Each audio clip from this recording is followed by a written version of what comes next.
Fiz, aku baru kerja dekat area Senai. Tolong carikan rumah dekat area Saling kalau boleh nak bawah market value. Kebetulan, harga kat rumah semua ni, market value dia 400,000. Tapi rumah kat belakang aku ni nak jual 365,000 sahaja.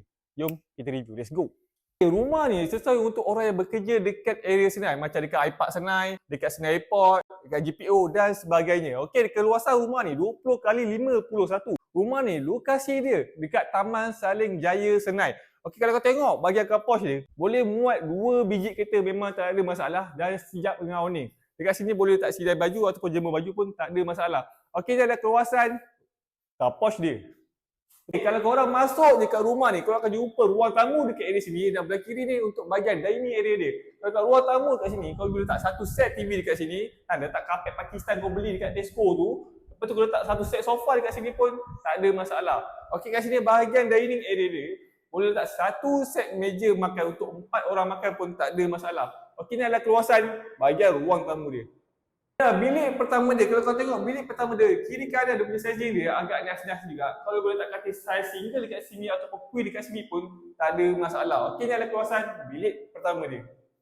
Okey, ini adalah bilik kedua dia. Kalau kau tengok bilik kedua dia punya sizing pun agak nias-nias juga. Boleh letak katil single ataupun queen dekat sini. Tapi kalau nak selesa letak katil single lah, baru rasa selesa duduk bilik ni. Kat sini boleh nampak orang tengah memasak kat bahagian kitchen. Okey, ini adalah kawasan bilik kedua dia.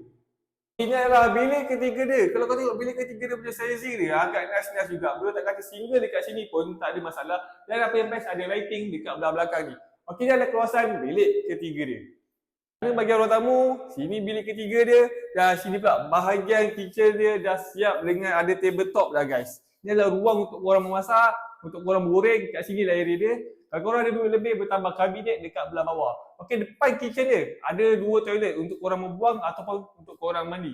Okey, ini adalah kawasan bahagian kitchen dia. Harga pun okey, lokasi pun okey. Rumah ni 3 bilik, 2 bilik air. Yang mana berminat untuk apply rumah ni, kalau kau berminat boleh tekan link dekat bio guys. Apa? Ciao.